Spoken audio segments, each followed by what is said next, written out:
Okay, we are recording, be aware.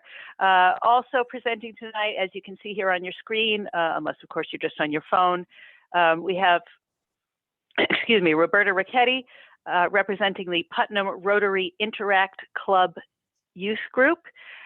We have our YUKON Student Senior Design Team from the School of Engineering. That's Joshua Connor. He's our team liaison. Sean Doolittle, Shalini Shial, and Becky Feldman is a member of the team. She may, in fact, not be able to join us this evening. She had something come up.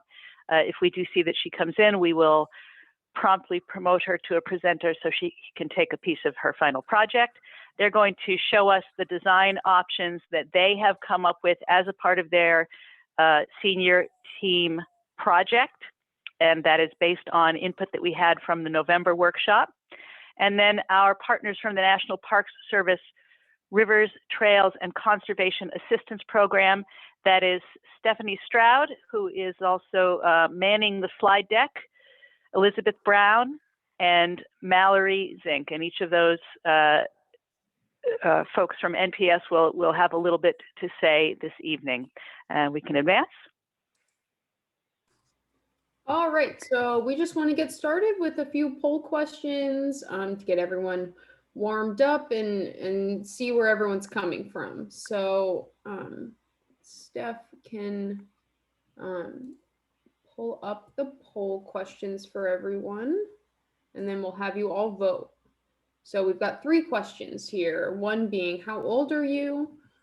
Do you live in Thompson? And did you attend our first workshop back in the fall? So helps us to understand whether this is totally new material to you or a progression of what we worked on in the fall. Ooh, this is so cool to see this in real time. Maybe give you just another moment to get your answers in.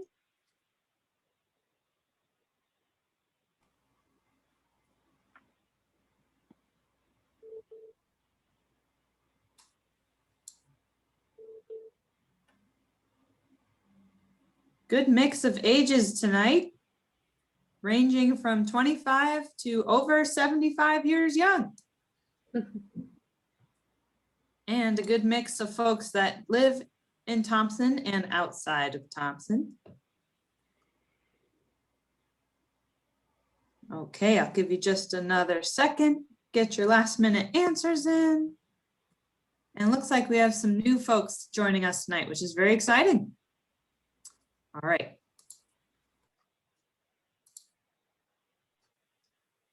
Can you all see those results?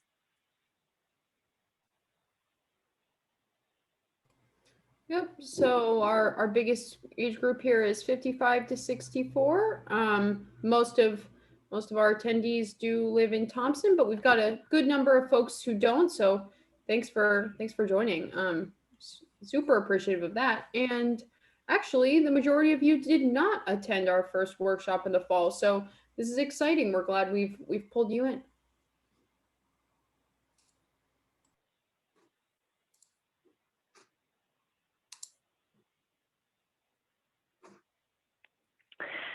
All right, so the map that you're seeing here, as I'm sure you can see for those of you on the screen, indicates not only the New England states as they are currently configured, but indicates the pre-colonial territories of the indigenous peoples. So I'm going to read a land acknowledgement that was actually written by Mallory Zink, one of our panelists today, as a part of a larger report that we are putting together, the National Park Service partners and I, as a sort of end point of their assistance agreement with us, us being the town of Thompson. So this is, again, verbatim from what Mallory put together for us. The land on which the town of Thompson and the Airline State Park Trail sit is a part of the traditional homeland and territory of the Nipmuc people. We pay respect to the Nipmuc people's past, present, and future, and their continuing presence on these lands.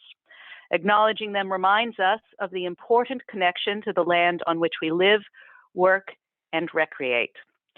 A brief history of the Nipmuc people provided by the Hassanamisco Indian Museum. The people the English referred to as Nipmuc, or freshwater people, occupied the interior portion of what is now Massachusetts and parts of Rhode Island and Connecticut.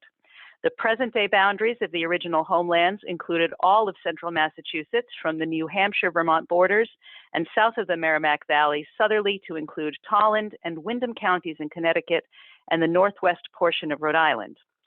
To the east, the homelands included the Natick-Sudbury area, going west to include the Connecticut River Valley.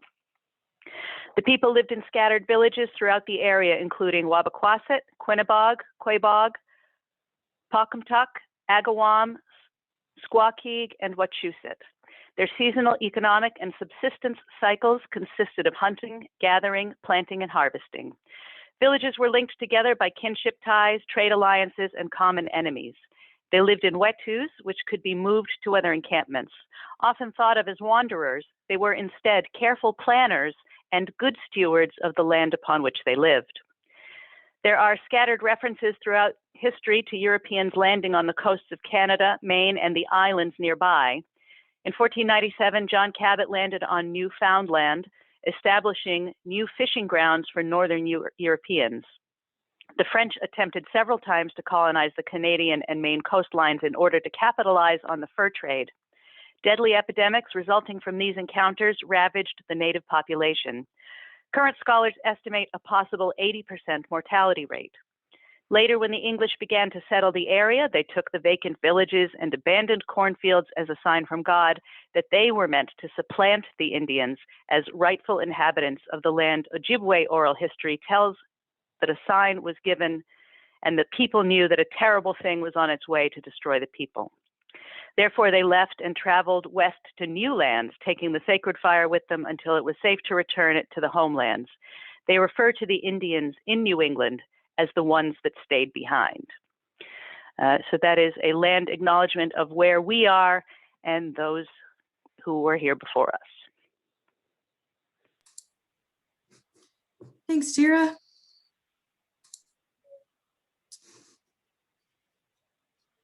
Now, moving to more modern times. Certainly, those tribes are still here, and you can find resources if you look for them online. They have websites and other information available if you'd like to do more research. But let's look now at a video of the Airline State Park Trail, and I'm just gonna switch to YouTube. Hopefully this is a little bit less choppy for folks. And you know what? I'm going to share the link in the chat just in case it's choppy for you and you'd like to watch it on your own. I will do that. You just wiped your links, Steph, when you went up to the browser bar. There you go. Ready. So this video is put together by the Thompson Trail Committee and with help of Elliot. And so this will be a background, a little bit about the train wreck and some efforts done to date.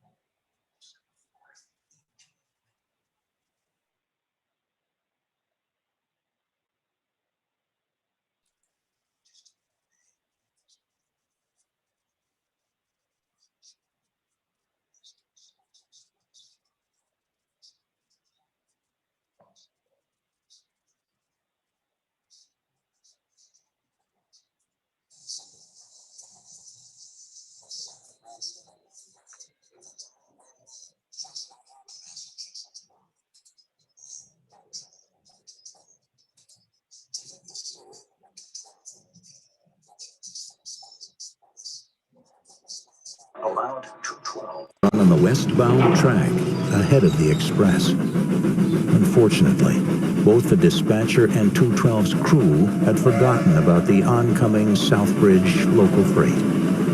At 6:40 a.m., just after the East Thompson station, the two freight trains collided head-on violently, jackknifing several cars and tossing one across both eastbound and westbound tracks. Meanwhile, the Eastern States Express approached at 50 miles an hour, unaware of the disaster. It too crashed into the car across the other track, causing the engine to derail and strike a telephone pole, killing engineer Harry Tabor and fireman Jerry Fitzgerald. Steam from the ruptured engine destroyed a nearby home. Then the uninjured crewman remembered the Norwich steamboat train. A flagman was sent out, but was too late to get the speeding express to stop. At 6:45 a.m., it plowed 8 feet into the rear of the Eastern States Express, setting fire to the rear sleeping car and the engine cab. All 4 engines, the sleeper and a baggage car, were destroyed. The track was torn up for about 500 yards east of the passenger station. Several people were injured in the wreck. Miraculously, only 3 people were confirmed dead. It was one of the worst train wrecks in U.S. history.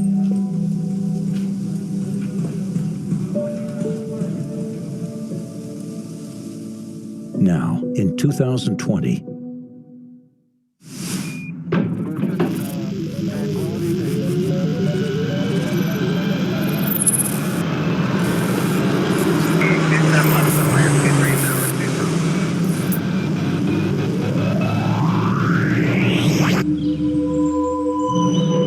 welcome to the Airline State Park Trail. You can hike or bike this historic site. Explore the site of the former East Thompson train station.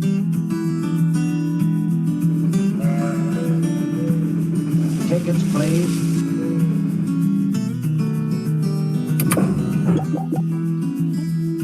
The site of the wreck. Hike history. Enjoy passing under the historic cart bridge. You can still smell the railroad.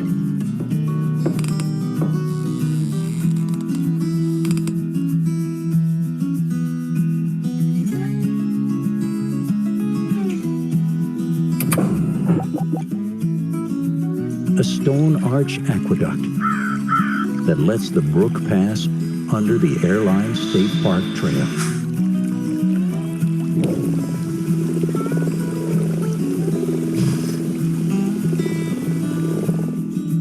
Check out the tri-state marker that divides Connecticut, Massachusetts, and Rhode Island.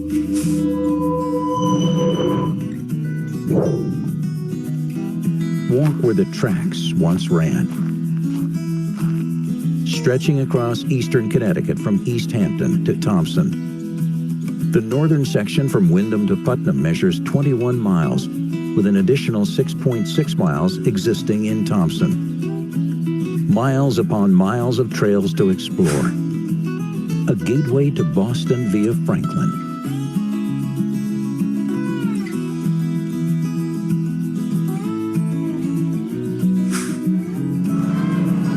Not far from Sturbridge, Southbridge, Webster, Worcester, Boston, Franklin, Blackstone River Bike Path, Providence, Putnam, Hartford, Bull Hill. Thompson is more than just a train wreck. History at your feet. Visit the Airline State Park Trail.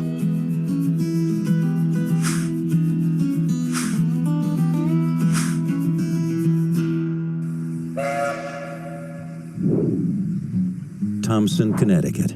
Find your way. Scan the QR code.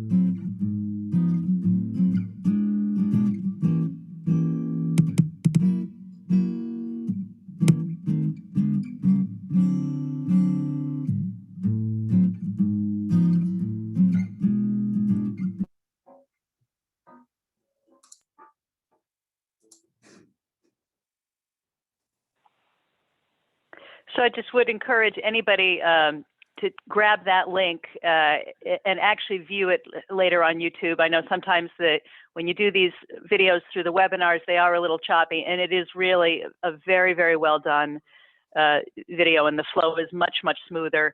Also, we all missed some of the original audio on that. So I would certainly encourage you to check that out independently following the webinar. And Steph, you can continue to take it away. Thank you. And yeah, thanks for Highline Drones for making that great video. I think it's a wonderful introduction to the project.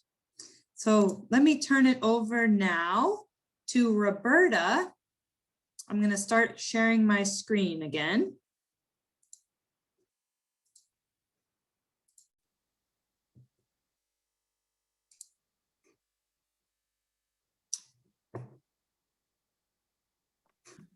Roberta, are you all set up with us now? I'm trying to, I'm unmuted. There I am. Okay. All righty. Why don't you go ahead and introduce yourself and then take it away. I'm Roberta Ricketti, and I am the Putnam Rotary Interact Club Advisor. It's a Rotary-sponsored youth group. We are regional, so we have students from Thompson, Woodstock, Pomfret, Eastford, Putnam, and we do have some students from Marionopolis. Right now, our group is about 12. The majority of students are Thompson, Woodstock, and Putnam this year, but in the past we've had students from the different schools in the area.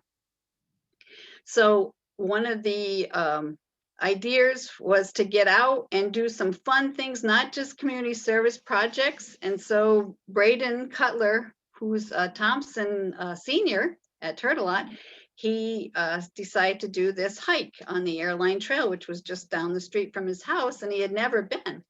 So we linked up with Ranger John, and he took us on a really nice tour of Thompson, the Airline Trail. He introduced us to the train wreck, and then he had us go up on this hike all the way up to the tri-state marker.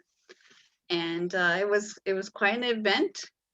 And then if you want to flip to the next slide, you'll see there's that bridge, that cart bridge. He pointed that out to us. And then we hiked up the path up to the tri-state marker. The kids made a few points. I asked them for their feedback on what they thought about the trail and about the parking area and the train wreck presentation. And so you can see, and it's true, there really wasn't a clear area to park. It's a really dangerous curve right near where you park. One of the girls had a hard time getting out of the parking area. They also commented on the crosswalk from the parking area across to the airline.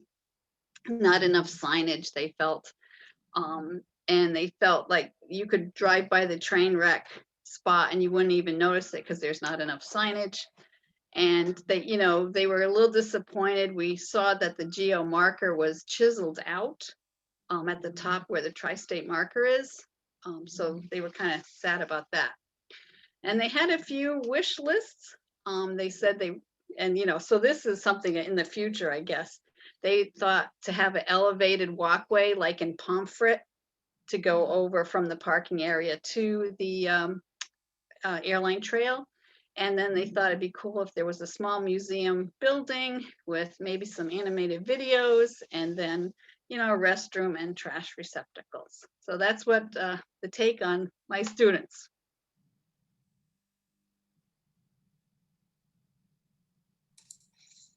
Thanks, Roberta.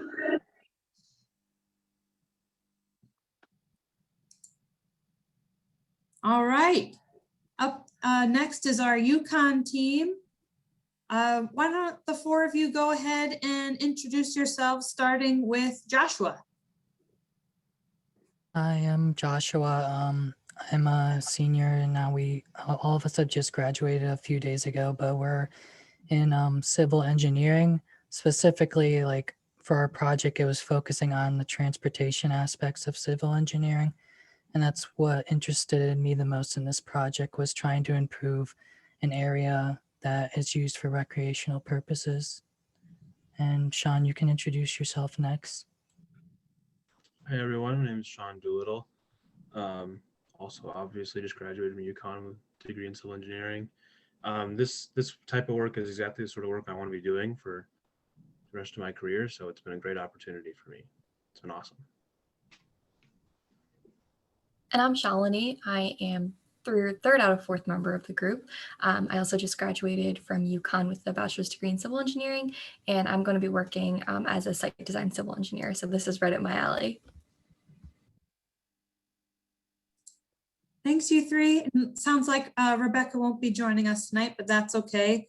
And congrats on graduating. That's amazing. I'm glad you can join us tonight. So I'll turn this over to your next slide.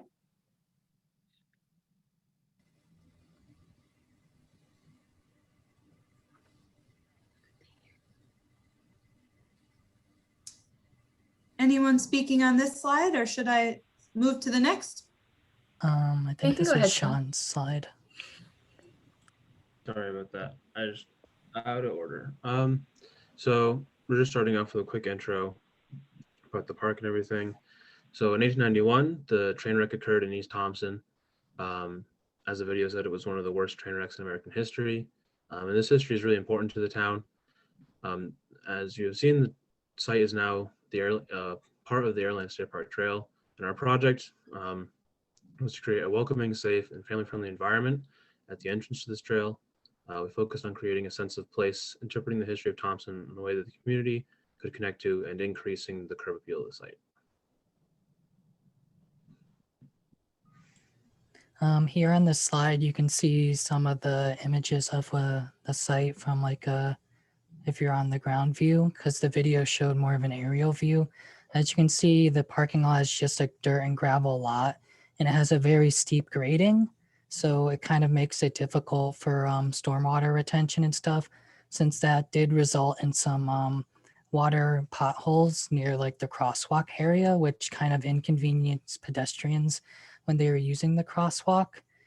Some other issues we noticed as well was that, as you can see on the right image, the crosswalk is not really that visible on both ends of the road. So cars have a bit of an issue, even though there's warning signs to tell them that there's a crosswalk coming up for them to slow down. And that's some of the things we were focusing on this project, was to improve the usage of the parking lot, improve some of the stormwater issues, as well as improve the safety of the crosswalk. Next slide, please. Here was an image we were provided by the National Park Service team, basically just outlining some of the things that they were thinking for the design of the parking lot. Some of the things, I think majority of the things in here we used and applied to our design because we liked a lot of the ideas. We did go with the separate car and pedestrian entrances, which is one of the things I did want to highlight from that. Next slide. Here's the final concept design. It's mostly just trying to focus on the designated areas where cars would be parked, the change in the sidewalk, and also just some of the extra spacing where there's brush right now that would probably be used for extra storage of other vehicles. And now we're going to go into more detail of them on the next slide. So here we're focusing on the trucks and the horse trailer area. This would be the area right now. It's just considered a bunch of brush. So we were thinking it could be land that would be utilized for the truck area. You can also see that we made the separate entrance for cars to come into the parking lot, which is quite a few feet away from the pedestrian entrance, which we want to do to ensure more of a pedestrian safety when a car comes speeding into the parking lot.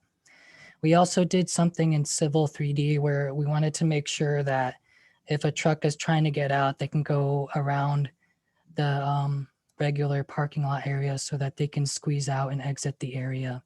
Next slide, please. We also created a defined parking area for cars, including a few ADA spaces for both cars and vans. So taking into account both the size of the lot and the traffic that the trail receives, we proposed about 30 spaces to meet the needs of the community. In the initial wish list drawing that Steph had drafted showcasing the vision, it was indicated that at least 20 car spots would be needed. So we wanted to extend that using the space provided and give it a little buffer. Next slide, please. For the stormwater pooling that we talked about earlier, we also proposed a 4-foot wide vegetated swale around the boundaries of the lot. So on the left, you can see a little bit larger scale of what a vegetated swale would look like. And this would solve the water-filled potholes problem, as well as create a sense of place unique to Thompson, since we're planning to fill it with native plants that are also being used in another installation nearby. Tara had talked a little bit about this in the previous design meetings, and we really liked that idea and wanted to move forward with it. So here we're going to focus on the pedestrian sidewalk.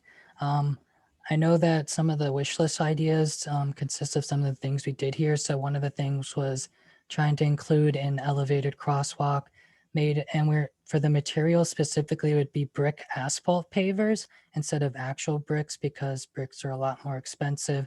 They also get wear down a lot quicker due to the climate in our area, since it requires the roads to be plowed a lot. And the material would just help with the visibility of the crosswalk. You can also see on the image in the left, there is some warning triangles that they're spread out enough to hopefully give cars more of an idea of when to slow down. Some of the things that we've learned in other classes mostly is the importance of car speed relative to accidents. So once a car goes above 20 miles per hour, the chance of a fatality after hitting a pedestrian increases significantly. So that's one of the things we want to try to do, is focus on some of the design features that will force cars to slow down instead of choosing a smaller speed limit. Unfortunately, one of the things we would have liked to do more with this is that you can see that we tried to narrow the road a bit just to slow down cars a bit, but we couldn't do as much as we would want in the case of trying to slow down cars more. Next slide, please.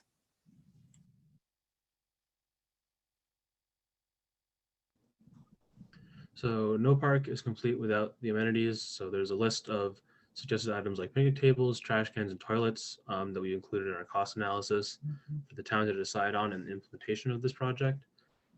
We suggested a large number of trash cans that you could see in our previous drawings to help at the high flow points on the site to help reduce as much litter as much as possible. Our plans also include suggestions for newer permanent composting toilet, or continuing with the service like porta potties that's already in use.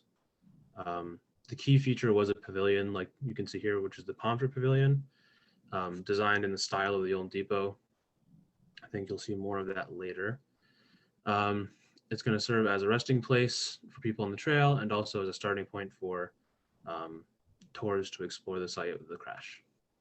Along with this trail would be an information kiosk and trail signs, such as this sign on the right, which is a window to the past, which you'll also hear more on later. They're just large glass panels with images printed on top, so you can see the current background in the past and printed over that. Next slide. So in addition to the concept plan that we talked about, our final package also includes a cost estimate for the elements that we proposed. So this is just a quick snapshot of our spreadsheet that details the material, labor, and maintenance costs. But as you can see, we cover a variety of categories and associated costs. So in addition to this, we also go a little bit deeper into the associated costs of the parking lot, some of the signage that we talked about earlier, crosswalk materials, accessories, and site work, etc., that we think will need to be conducted. In some areas, we also included a few differently priced options that the town can choose depending on budgeting and time constraints, because we wanted our design to be as flexible as possible to the changing community needs.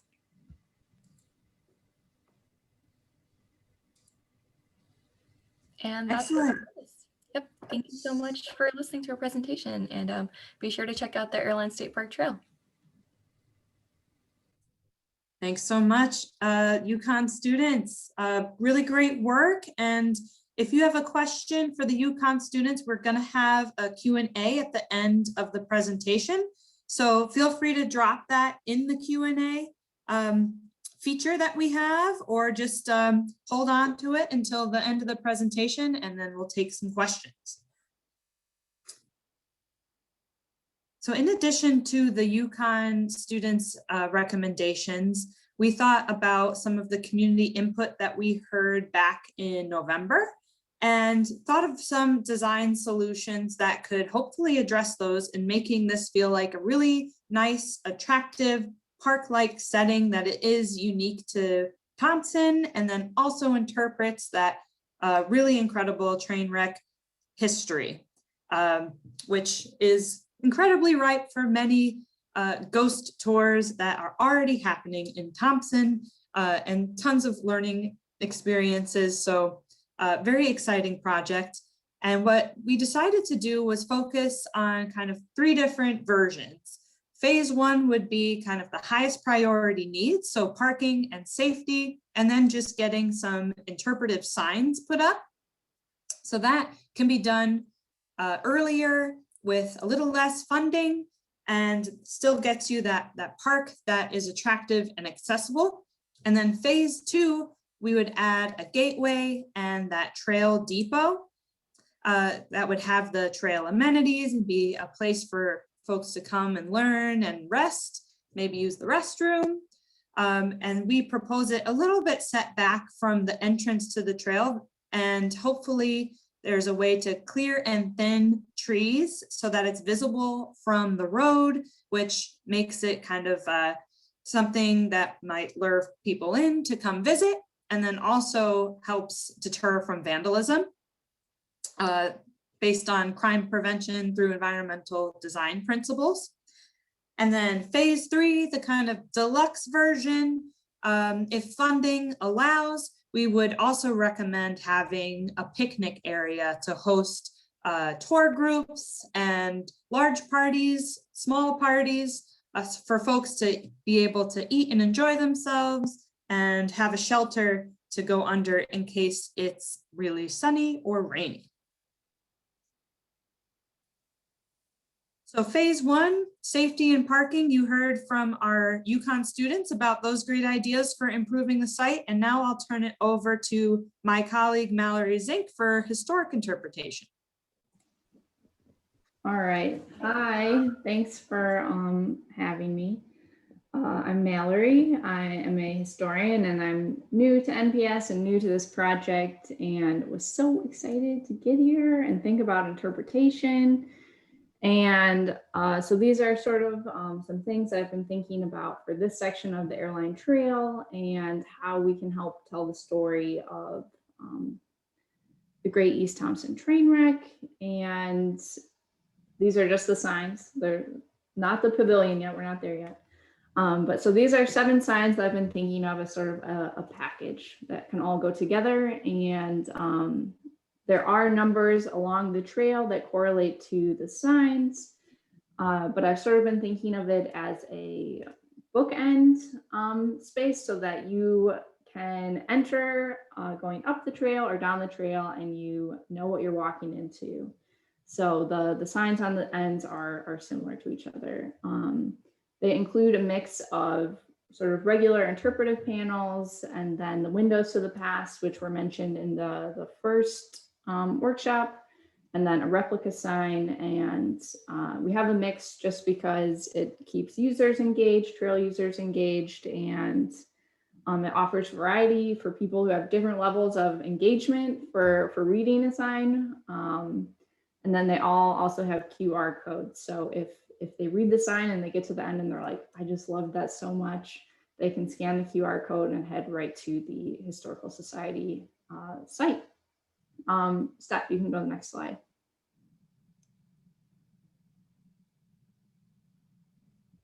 Okay, so just a little bit more about the interpretive panel recommendations. So the one on the left is, those are the bookends. So they would be both at spot 1 and spot 7. So 7 being the parking lot area. So if you're coming in down there, and then 1 is further down the trail if you haven't hit the train wreck yet. And they really just introduce users to what the historic site is going to look like, as well as the town of Thompson in the past and in the present. And they provide context for the windows to the past so that you're not just walking up to a glass window with a train wreck on it. You have a little bit of an idea of what you're looking at. And they are all a mix of pictures and maps and diagrams. So a good mix of everything. All right, Steph, you can go to the next one. So these are the windows to the past. The picture on the right was our example one that we showed in the first workshop. They're super fun. They're pretty simple interpretation. It's just the glass panel that your image is on that lines up with your trail. I think they can also be a really fun opportunity for photos. So this is my lovely doodle that I worked really hard on to show you what I've been thinking about. So we have the East Thompson, hopefully a replica sign along the trail, and then across from it would be the window to the past, and that originally had the photo of East Thompson sign. And when you look through the window to the past, you would see the replica sign standing there in the picture, and it would be, you would just enter the past right away in the present. It would be super amazing, and you can have people on the other side of the signs from you, and you can look through, and your friends and your family will be at the historic train depot with a train coming right up to them. You can go one more slide. So sort of some pictures that I've been thinking about for windows to the past. The first one, it says number 2, would be the turntable, as well as a spot for the open switch, which are both very important in the narrative of the train wreck. And then number 3, that's our replica sign. Number 4 would be that image that has the sign in it, as well as the train depot and the train, still functioning train. And then number 6 would actually be up closer towards the parking lot. And that would be a picture of the train off the tracks. And for all the pictures, I tried to pick pictures of the rails where they're exiting the photo, so that I think they would line up pretty well for the windows to the past. You can go one more. And then just past the train wreck site, there are other places close by for interpretation. So I just wanted to point those out. They've all been mentioned, but of course the train wreck is like our lovely piece that we love so much. But there are the cart bridge, and then the tri-state marker, and then the stone bridge. So those are definitely all worthy of interpretive paneling. And then I just wanted to shout out again the awesome trail events and walking tours that have gone on. These removable signs are great. And any interpretive signs that get put up along the trail will just help bolster these events and can be used as great tools for the walking tours. So that's what I got. I'm super excited to see what we come up with. Thank you, Mallory. And yeah, look at those events. So much good info going on, really popular. So definitely something to look forward to this coming year as well. All righty, so next phase of our design proposals is phase 2. And hopefully you're able to see this little animation, but what we really wanted to do was take into account the historic character of what used to be there. So that way, when folks are using it today, they have a feeling of what it used to be like when the train was there, but also the amenities that they might need if they're biking or if they have a large group. There's a lot of things to consider, but we hope that this design can hopefully address some of the things that we heard back in the fall. And I do see those questions coming in. That's great. We'll hopefully get to those at the end of the design proposals. So thank you for those. Okay, so the trail depot that we're calling it would be just like the historic train depot with the same materials, but then also have some informative panels, maybe trail map, trail rules, things like that that people need to know.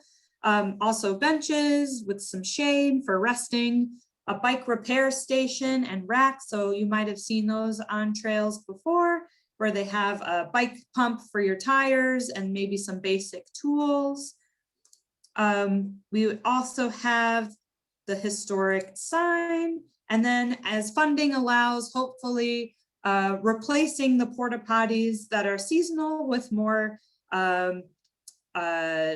year-round restrooms, such as composting toilets, which were recommended to us by CT Deep State Parks and CT DOT as something that they've placed in other parts of the state that have worked pretty well.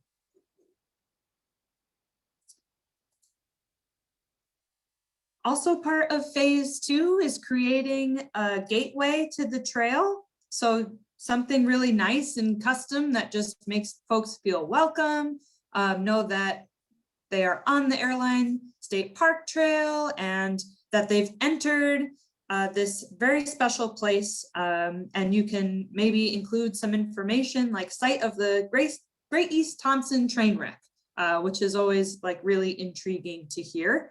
We'd also recommend removable bollards, maybe to address ATV use on the trail. And those are removable for emergency vehicles in case they need to access the trail, but discourage other types of motorized use, which makes it safer for pedestrians and cyclists. And the deluxe version, phase 3, we would recommend a quiet picnic area with a structure to prevent folks getting wet from the rain, some shelter from the weather. You could also include things such as trash receptacles and perhaps a grill in case folks want to prepare food there. We find it's better to have movable picnic tables. That way, if a large family comes, they can put tables together to sit together, or you can move them out of the picnic area if you wanted to host an event like a tour group there and have everyone gather underneath the shelter. So that's something that we often encourage.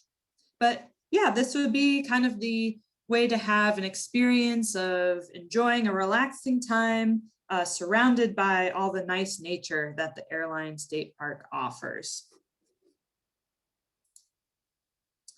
And now I'll turn it over to Elizabeth for the poll. Awesome. Thanks, Steph.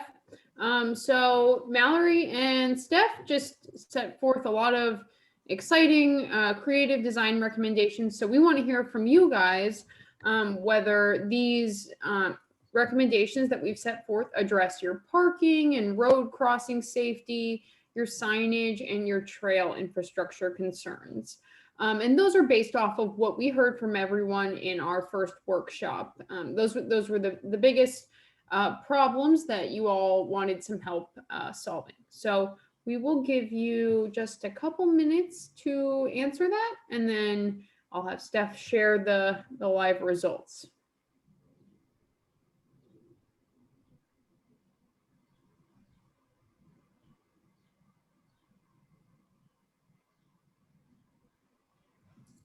Looks like we have just about half of everyone. Maybe we'll give it another second. Perhaps some of you are deep in thought.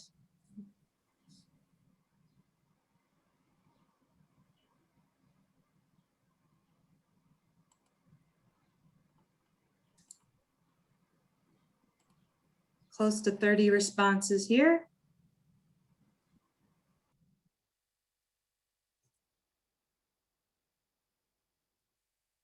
All right.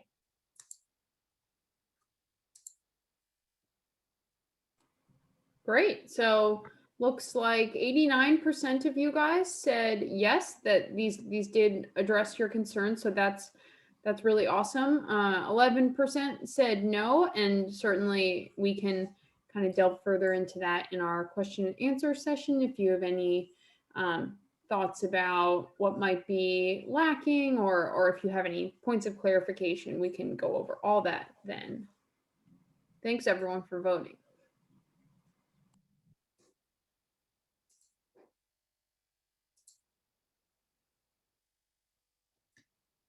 All right, so now we'll turn it over to questions, comments, and feedback. And I think we'll dive into maybe the Q&A questions first. And then we'll do the drawing of the t-shirt after that. So if you'd like a free t-shirt, you have a chance to win. So feel free to stick around. Hope you'll do that and spend some more time with us. So let me stop sharing my screen at the moment.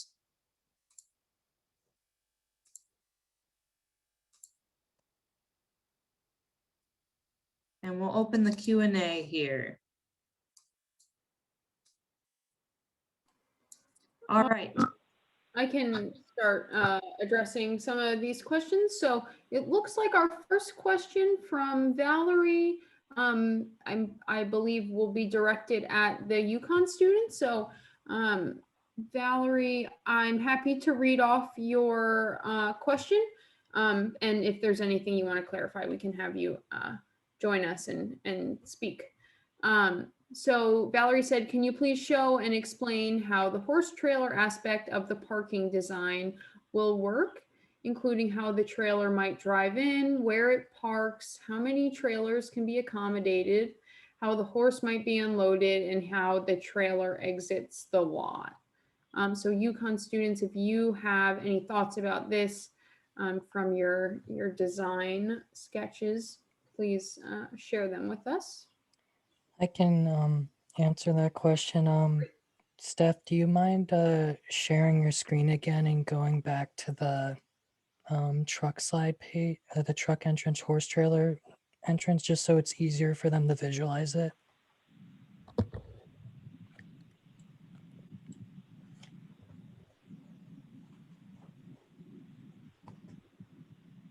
So yeah, this page. So the left image, you can see that in the lower left corner, you have cars. I have a car going in and out. That's going to be the entrance for cars with trailers as well as just normal cars.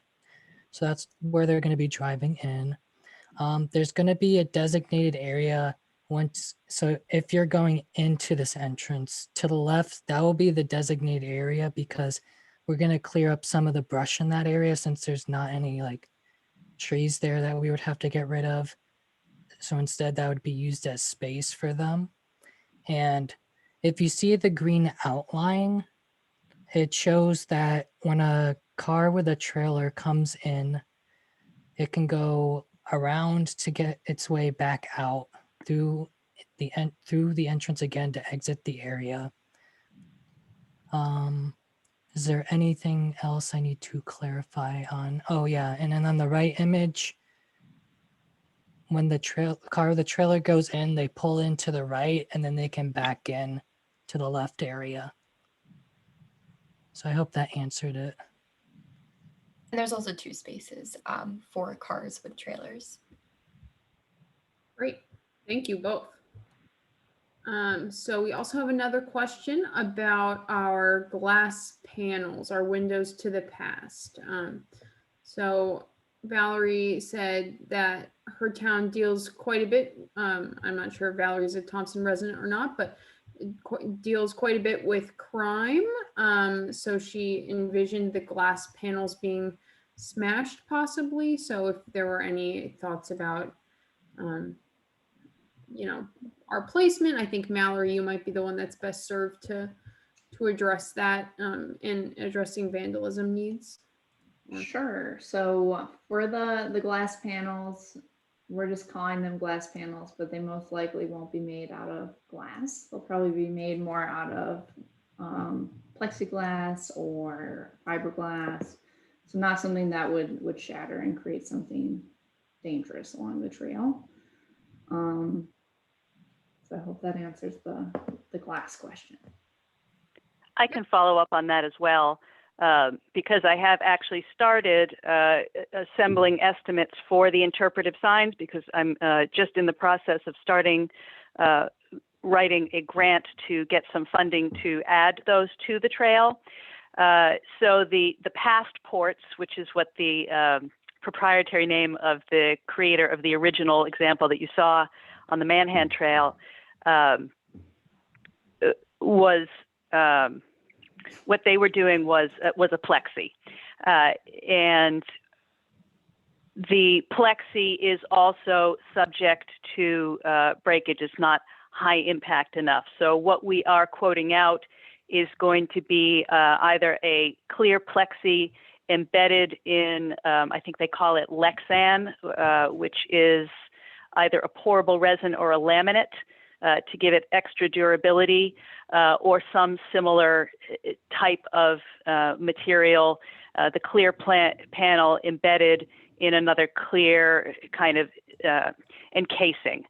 So, you know, as Mallory said, it would be possible to do them in glass, but I think we would agree that glass is not necessarily the most reliable thing for, you know, an unmonitored public use trail, you know, whether by accident or intentionally.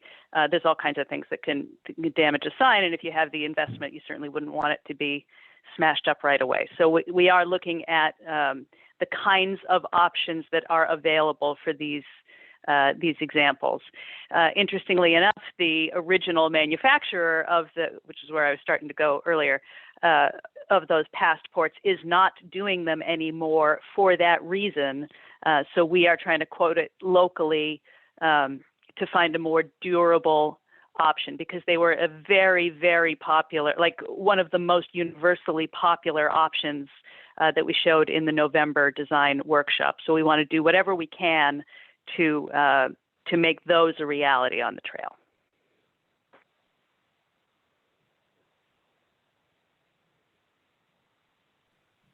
Great, thanks, Tara. So we had a question also about how trash might be handled in these circumstances at the site. Yeah, I mean, I'll take that one as well. You know, trash and dumping is always going to be a problem. And I know that one of the responses that is commonly chosen is to take the receptacles away, but that doesn't actually eliminate the dumping. It just eliminates a more contained place where the dumping occurs. There are also options for trash receptacles that make it harder to dump, you know, big bags of household trash if they are covered receptacles that only allow, you know, smaller items like water bottles or, you know, pack in, pack out kind of detritus. So it's not, there are no perfect solutions there, but if you are going to have people traveling, you have to expect that they are going to have trash, and that responsible people may pack in, pack out, but if you have people of limited responsibility, would you rather have them putting it in a barrel or tossing it in the side of the woods? So, you know, imperfect solutions to persistent problems, but we do the best we can. Great, thanks, Tara. So we had a question also about whether Trainwreck Park was our official and final name for this area. Well, I don't think anything is final until it's final. We certainly have internally been referring to it as Trainwreck Park. I think that's been the natural way that we have gravitated. Some of you may have seen the Thompson, Connecticut More Than Just a Train Wreck t-shirts that the Trails Committee has been selling now for a couple of years. So they're very tongue-in-cheek, and you know, people have responded well to them.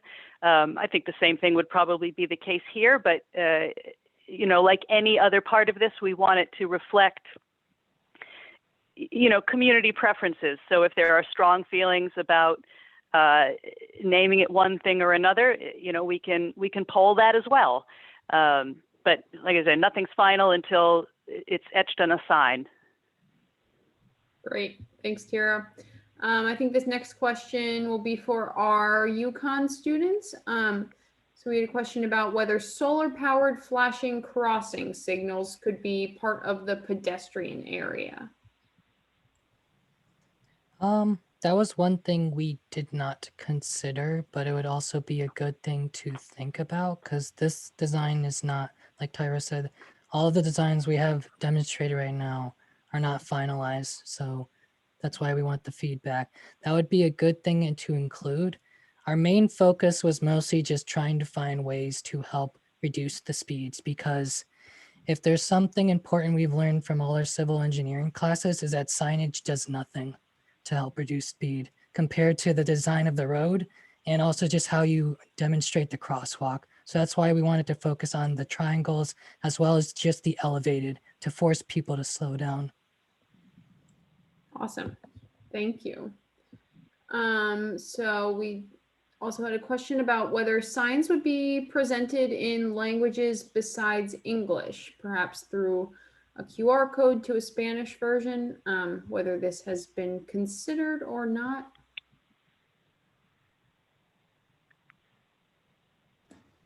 I think we haven't discussed it yet, but it's definitely an important thing that we can put on our list. I think, like we said, nothing is set in stone yet, as well as we haven't really even started official design plans for any signs. So there's definitely still space on there for another language. And I think having a QR code linked to Spanish is a super great idea. And I saw your question come in and I was like, I'm writing it down right now. So thanks for asking. Awesome. Thanks, Mallory. And then another question about whether a commercial area could be set aside in the parking area for things like a bike shuttle drop off or a food truck area. Well, in terms of the food truck, we haven't discussed that. I mean, it's certainly a nifty idea. Given the limited space that we've got there, it wouldn't necessarily be my first choice for that area. But if the visitor traffic picks up sufficiently, it might be worth, considering a small one. But food trucks do take up a lot of room, and they have some other kinds of needs, like, their generators that would eat up a lot of space. Bike shuttle drop-off area, that might be a little more feasible. I'd let the YUKON kids, say if they have the ability, well, they've graduated, so they're probably not going to do any more modifications on this design, but we have them. And as we move forward, or if we move forward with any discrete portion of this, we can take suggestions like that and see if in an actual final design, in other words, a go-to construction design as opposed to a concept design, we can make adjustments like that, that might make sense for the space. I think that would also be true of some of the concerns that I see, not just that Valerie had about the horse trailers, but if you go a little further down, Becky Callagher, who has occasionally been a part of this working group, it echoed some of her concerns. So it would certainly be worth revisiting those particular aspects in a deeper dive design. If this is a good starting point, but some things need to be tweaked, that's what all these processes are, right? They go through iterations and iterations and refinements until you get to the thing that really works. Absolutely. We have another question about the bollards and whether they would allow horses but not ATVs, and more of the specifics on that spacing to allow multiple uses. Sure, I can take that one. And admittedly, I put the bollards in just today because we had some concerns about ATV use on the trail come up actually throughout the process, but I wanted to make sure that we addressed it. So I put in the bollards, and they can be spaced 3 to 5 feet apart. Basically, you just don't want to encourage people accidentally driving that way or taking a large ATV. So I'd imagine we can accommodate horse use, no problem, but we want to make sure that it's just enough to deter motor vehicle use. Thank you for that. Thanks. And so another question about signage. The question is, will wayfaring signage be included for getting to downtown Putnam? and I assume other sites as well. And signage from Massachusetts, as there's currently no designation at the border trail, that at the border trail, it becomes the Southern New England. I can't remember the last two T's are. The Trunk line trail. Trunk line trail, thank you. So question about wayfaring signage. Steve, there's no plans for that in this iteration of the park design. You know, the scope of the project is the scope of the Great East Thompson train wreck, plus a couple of the other notable sites that we've named beyond. Again, as usership picks up, or as funding allows, or as we phase things out, that certainly might be something that we would consider. You know, I think you and I have spoken before, Steve, and I certainly understand the importance of people being able to orient themselves and find their way, and the connectivity that having wayfaring elements gives you in terms of the overall use of the airline trail, right? We want people to know that it doesn't begin and end in Thompson. It goes up to Massachusetts. It continues down to Putnam and then Pomfret and beyond. But in terms of this discrete project, it's not a part of what we approached, but nothing is ever off the table until we take it off. Great, thank you. We had a question also about gravel mining that's going on in East Thompson near the trail, and whether that has an impact on traffic right now, because there's huge trucks and more coming in the future.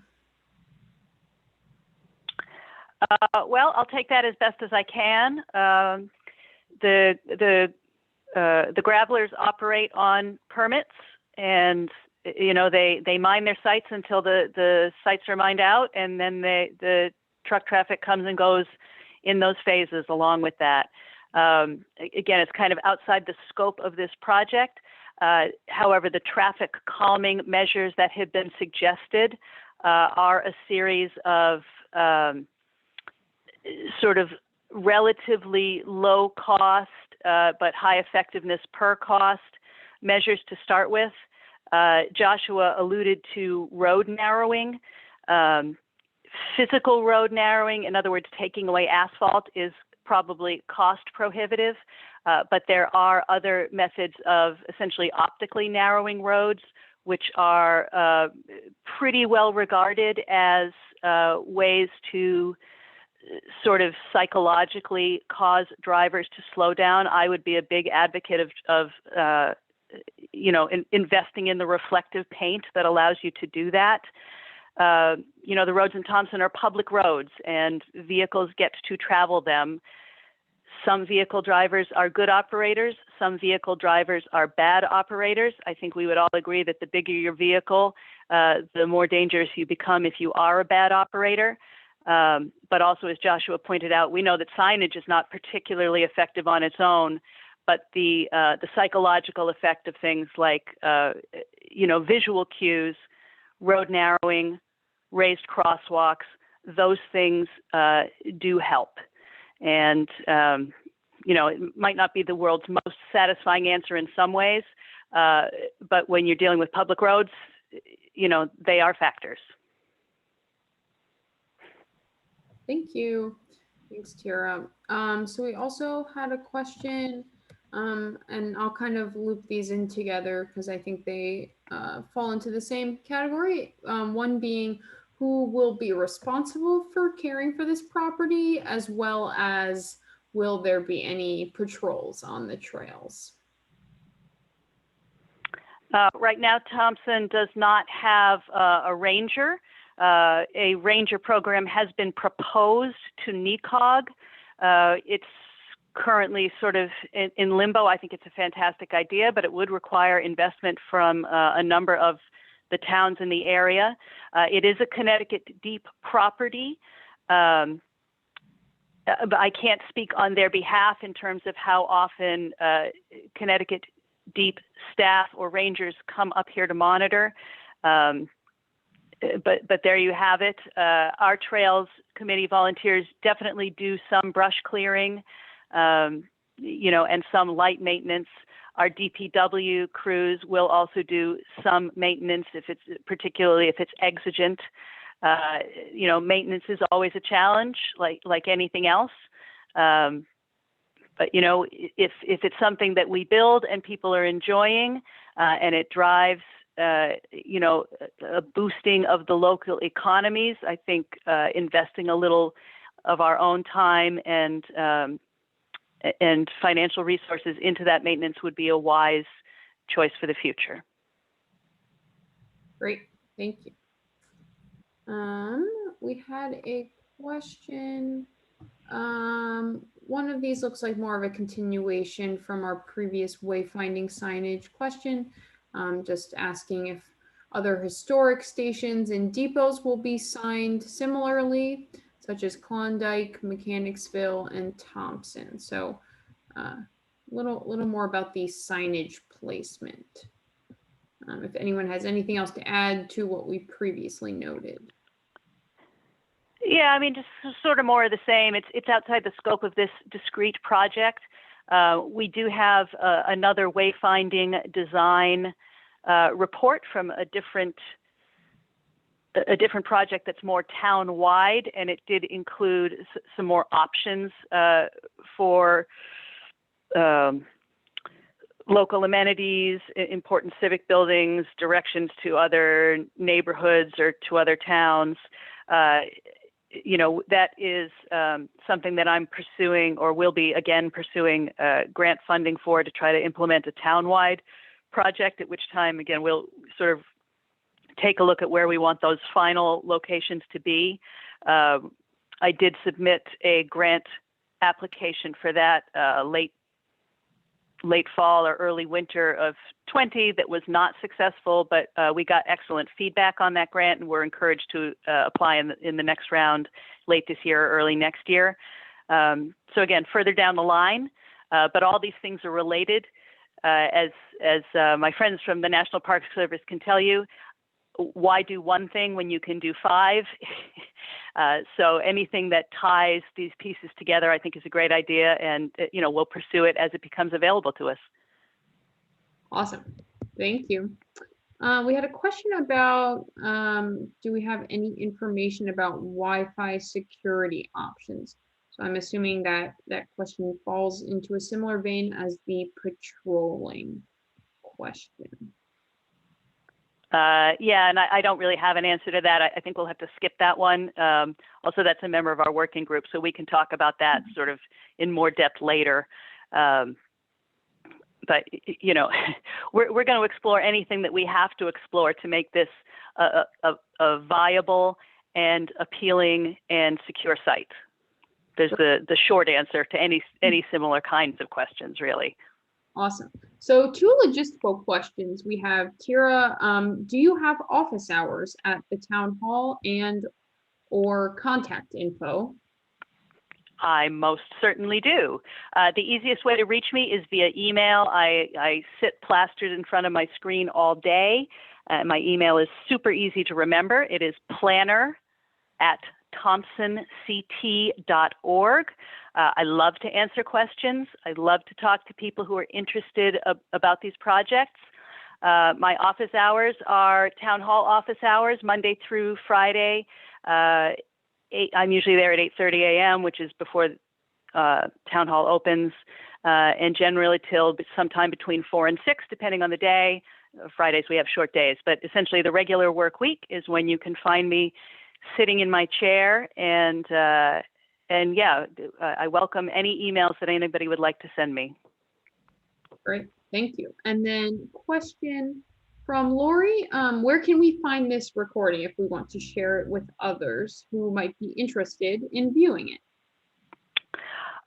Tomorrow morning, when I get back into the office, I should have a cloud recording waiting for me in my inbox, which I will immediately upload to the town's YouTube channel. And I'll put the link up on our social media and follow. I think that this notice was posted on the Trails Committee page of the website. I'm actually not an admin on that, so I'll have to have somebody who is an admin upload it there. But it will be on the town's YouTube channel as of tomorrow. And I'm sure we can share a link to the recording on our social media pages as well. Great, great. So I'm looking through and it looks like most of the rest of these are comments. Have I missed anything, Stephanie, Mallory, Tira, as we look through these? Yeah, I'm scrolling down. Oh, we had a question whether the parking lot was going to be paved. Yeah, in our current design, and this isn't like 100% finalized, but in the current design that we have it, during one of our previous design meetings, we spoke with Scott, who's an engineer, and he recommended to us that we pave the lot using asphalt. So we have that incorporated into our design as well as the cost estimates. Great, thank you. Anyone else see anything we missed? I did notice we had a question about land in the chat, actually. Oh, And missed that. yeah, let me just pull that up. So the question was, how much land do you have to work with? And I think the answer would be, and someone can jump in if I'm incorrect, but we're just working basically with the right-of-way that's owned by the town of Thompson and Connecticut State Parks. So we're not looking to encroach on any private land or anything like that. So it is a bit of a narrow corridor that we're working with, but it offers a lot of space for different opportunities.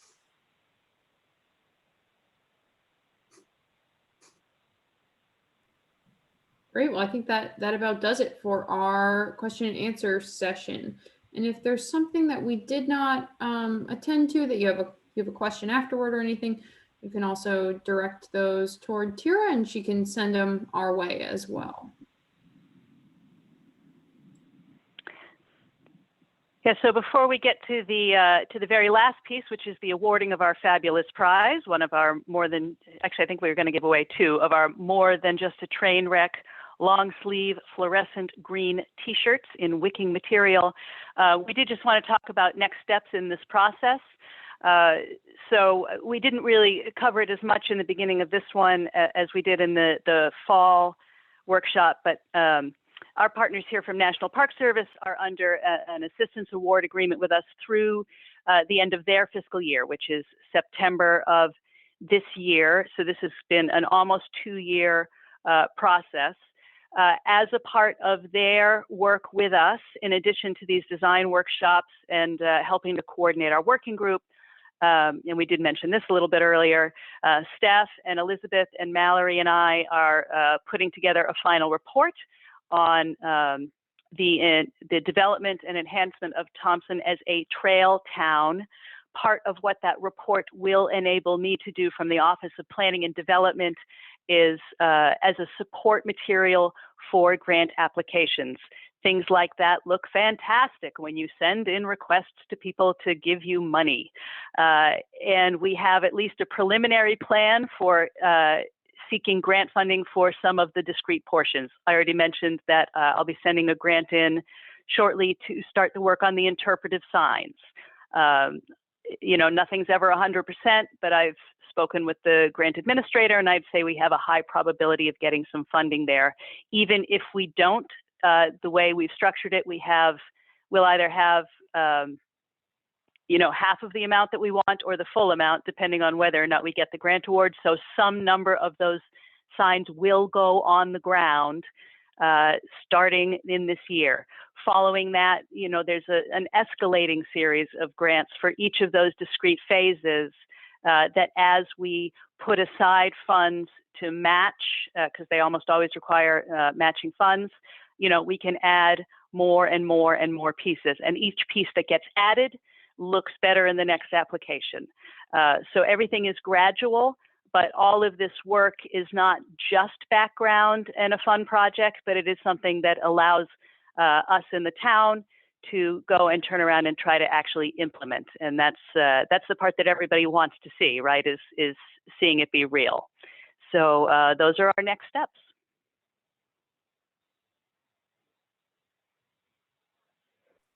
Steph, would you like to give out our fabulous prizes now? Sure.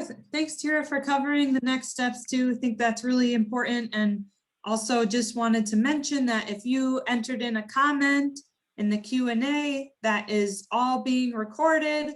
And like Tira said, none of this is set in stone and final. That is why we're having this presentation tonight. So all of your feedback is really helpful and it will be considered. So we really appreciate that. And now, on the same note, one thing I will add, Steph, before you get to the grand prize, is that you guys will see when you exit this this webinar that a survey will come up, and that just gives you another opportunity to share with us what you think about our design.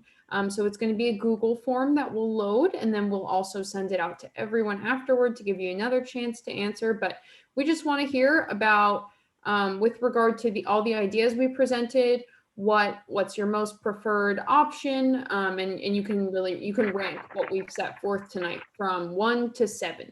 So just keep your eyes out for that.